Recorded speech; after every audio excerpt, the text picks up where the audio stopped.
Appreciate it. Thank you very much. So I'm going to be talking today about mobility lifecycle management. I always like to start with this quote because I hear it over and over and over again, and that's cellular devices are a necessary evil. And I don't attribute it to anybody because I've heard it so many times I would offend somebody if I put a name to it. But it's a true statement. It's something that, in today's business world, you can't get away from it. You have to have them. It's just a part of doing business. If we kind of go on from this and talk about what's all involved in mobility lifecycle management, well, it really starts with procuring a device and then staging and kitting that device, whether you're putting a case on it or a screen protector or whatever, other accessories, maybe a charging cable. Obviously, mobile device management and mobility lifecycle management, there's a fair amount of reporting that goes into that. Mobile device management, securing that device to make sure your corporate environment is secure from those mobile users, and then maintaining the inventory of those devices. Expense management, keeping your arms around the cost of all of those devices and the usage. And at the end of the day, recycling the device, making sure the device is securely wiped. And then obviously in between all of that is all of your end user support. So as you're kind of thinking about all of that, this kind of leads me to the next quote, which is, I don't have time for this and I don't know where to begin. And I, again, hear this over and over and over again. It is such an overwhelming, daunting task. And usually what happens is, the executives will say, well, you're already managing, the fixed services. We're just going to add mobility to your plate. It's not that big of a deal. But obviously it is a big deal. And as all of you know that are managing mobility, it's a bigger deal than managing the fixed services. Because once the fixed services are in, all you've really got to worry about is, if it goes down, you got to take care of it.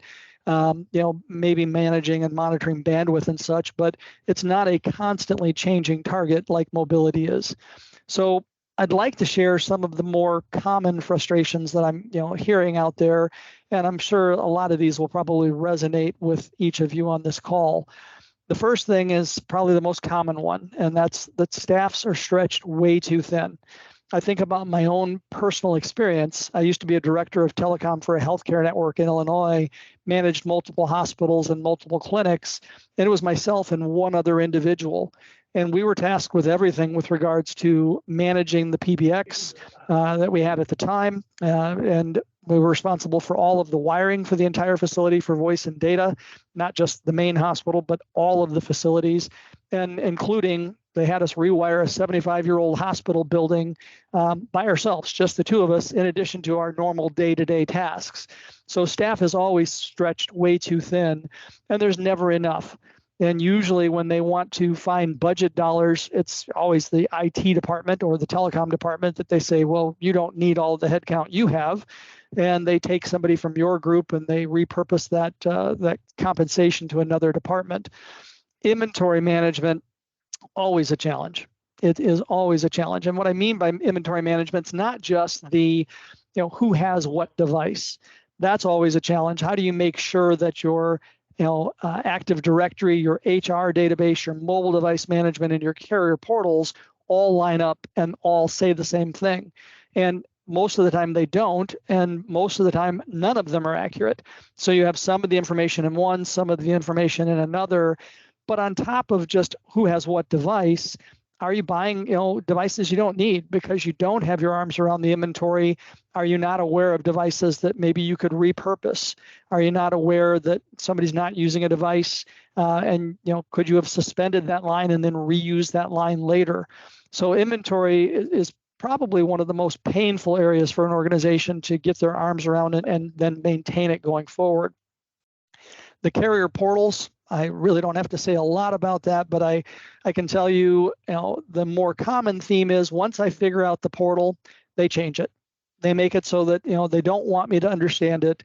The reports out there are useless. If I go grab those reports, I have to manipulate them manually, probably spend several hours doing that to be able to provide a report to my manager that makes any sense whatsoever. And just today I was with a customer and they were trying to log in. I'm not going to name carrier, but they were trying to name or log into their actual account on the carrier portal, and they couldn't. Every time they logged in, they got in, they clicked on anything, it logged them out. And he said this has been going on for 2 weeks. He even tried to click on pay my bill and it logged him out. So pretty bad when you can't even go in and pay your own bill on the carrier portal. Budget impact. This is something that is very near to your CFO's heart. And when I say that, I don't mean it lightly. And the problem that you run into when it comes to the budget is that you try to project what's going to happen. You look at, historical usage maybe over the last 12 months, and you submit a budget to the CFO, and they're counting on that budget being accurate. And for most organizations, by the end of the first quarter, that budget number is blown out of the water because every day, every week, every month, the usage numbers climb dramatically, particularly data usage, and the costs skyrocket, and what you thought was going to happen didn't happen. So managing those budgets, it becomes a really very difficult challenge, particularly when you go back up to number one and the staff is stretched too thin. You don't have the ability to manage all of it the way you would if you had the bandwidth to do it. Then obviously the last one there, audit and optimization.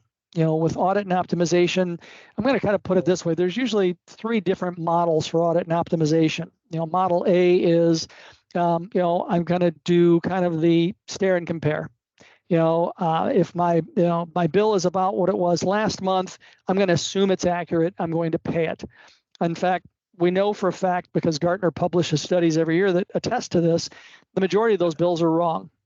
There's, on average, 20% of all of those bills have billing errors associated with them. But on top of that, just because the bill is about what it was last month doesn't mean you're not over purchasing usage with those carriers. For other organizations, they may be really on top of it. And for other organizations, they may be just trying to keep the lights on, and so they're not paying attention to it at all. The bottom line is, depending upon whether you're A or C in that scenario, the savings can be anywhere from 10% to sometimes 50 to 60% if you don't have the ability to manage it the way that you would like to. And then on top of that, none of us like to say no to the boss, right? If the boss comes to you and says, hey, I want you to take on this additional responsibility, you're going to do that. You're going to take on that responsibility, and you're going to do what they need you to do. So we just don't want to say no. And so quite often we'll rely on the carriers. We'll rely on them to tell us, and my rep to tell me what's going on. Unfortunately, the carrier teams change hands all the time. People get promoted, people leave the organization. So the rep who you bought it from is likely not the rep you're dealing with today, and they may or may not have your best interest in mind. So all things, I hear the common frustrations over and over and over again. And I'm quite certain that these things, if not one, maybe all of these resonate with each of you on this call. So if you take nothing away from what I'm going to share with you today, I want to make sure you take away this information here. And that is, these are the questions to where do I begin? How do I get my arms around this? And so we'll start with question number 1. When was the last time you audited your wireless bills? And what I mean by audit, I mean truly audited the bills, not just are they, the rates on the bill consistent with your contract, but looked at all of that usage and really made sure you right-sized those devices and made sure everybody was on the right plans, and then continually do that as you're going forward. Do you have an accurate inventory and line inventory, as far as device and the lines that are out there? Quite often I talk to companies, they tell me I have more devices than I do employees, and I don't have any idea where those devices are. A lot of times somebody leaves the organization, the manager throws the phone in a desk drawer. You don't know they left because you weren't notified. It just is a vicious cycle that continually repeats. Does the organization have a comprehensive onboarding and offboarding protocol? That may be one of the most important things, because then at least you would be notified when somebody new came in. You could make sure that that device was procured following the process and the policies that you've created. And then lastly, when they leave, offboarding them and making sure you get that device back, not only from a inventory standpoint and a cost standpoint, but from a security standpoint. Now, a lot of the time I'll talk to people that somebody left the organization, they didn't get the device back. They find out a year later they're still paying for that device and somebody's using it that isn't an employee of that organization. And then, how are we right-sizing our mobile device plans? For most organizations, even when they're using a telecom expense management vendor, which some of you may be doing, when they're right-sizing the plans, all of the TEM vendors I am familiar with, and I've been in this industry 25 years, they all do a post-audit or a post-optimization. What I may mean by that is they will take a look at the most recent 90 days worth of usage on those cellular bills, and they will try to forecast what's going to happen going forward. Basically, they're going to pretend they have a crystal ball, which everybody knows there's no such thing. And they try to say, well, based on Richard's usage for the last 90 days, this is probably what Richard's going to do going forward, and they'll make a change to my rate plan. But maybe I'm going to continue to do that same behavior. Maybe I'm not. Most of the time, it's not. Most of the time, that devices, again, goes up and down, usually up. And so people don't put on the right rate plan. So how are they right-sizing those plans and those devices? And we can talk a little bit more about the best way to do that here going forward. How are we training and assisting our employees in terms of mobile support? How are we providing training? How are we handling those support calls when they're coming in? On average, 15% of your end users are going to contact support at least one time per month, and the average support call usually takes up to 26 minutes to resolve. Well, when your staff is stretched super thin, what's the customer experience like? What's the end user satisfaction rate like? And if they're not satisfied, likely they're complaining, and that reflects on us, the telecom staff, when we really don't control that because we don't have the bandwidth to provide the level of support that we should be able to provide. Which leads really to the last question, and do we have the bandwidth and the skill set to do the job? The carriers, they change those rate plans literally daily, make new plans available, and obviously new devices come out every year. So, if we're being totally honest with ourselves, do we have access, number one, to all those plans? I can tell you, you don't. There's back-end tools that you don't have access to that would, not make that visible. And, and truly, with all those device changes and all the different devices that are out there, it can become burdensome to stay up to speed on even just being able to support those devices. All right, so last slide I've got here just leads us to Intratem itself. Well, who are we? What do we provide? So we provide complete end-to-end mobility lifecycle management, and we focus on really a couple of core areas. Obviously, expense management, helping you maintain and manage those expenses. Procurement, staging, and kitting all goes together there. And then end user support. And the end user support, obviously, is day-to-day support, break fix support for those devices. Maybe support logging into your customer or your internet, rather your corporate intranet. Maybe they're having other issues with regards to the devices. But we've been in business almost 20 years, so we have a lot of industry knowledge. With that said, all of our employees, some of us like myself have 25 years of experience by myself. All of our staff is 100% US based, so we don't outsource the services that we're providing to any outside company. And we have a teams, of hands-on professionals. And I like to say, a lot of organizations, particularly it seems in the expense management area, try to tell you, what, let's put this software solution in. It's going to do everything for you. And that's fine, but that's usually not accurate. In fact, I can guarantee it's not accurate. You can have a tool out there that's going to have automatic processes built in, but it can't have common sense built in. So at Intratem, not only can we automate some things, obviously, but we provide the HAPI, that's the happy.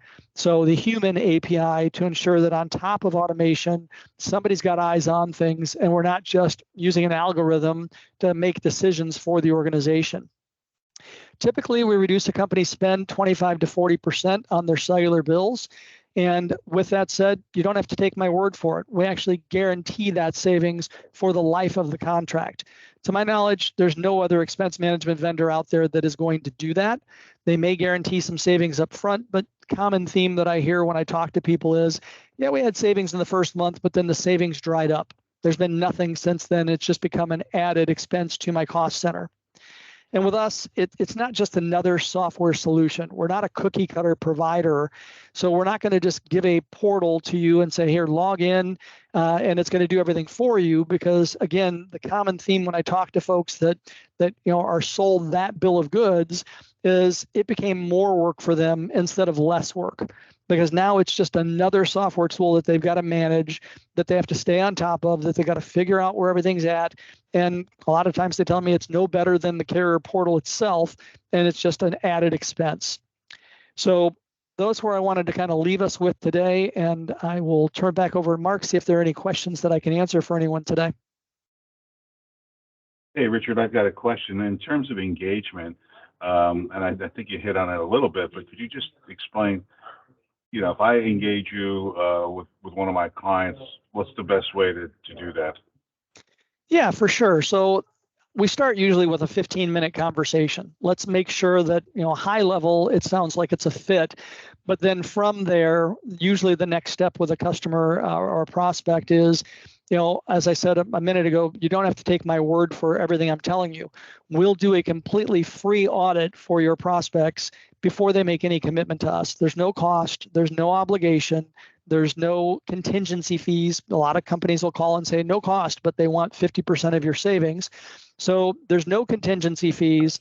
And at the end of the day, we'll present the results. And it's, quite honestly, it's pretty cut and dry. It's either going to make perfect sense or it's not.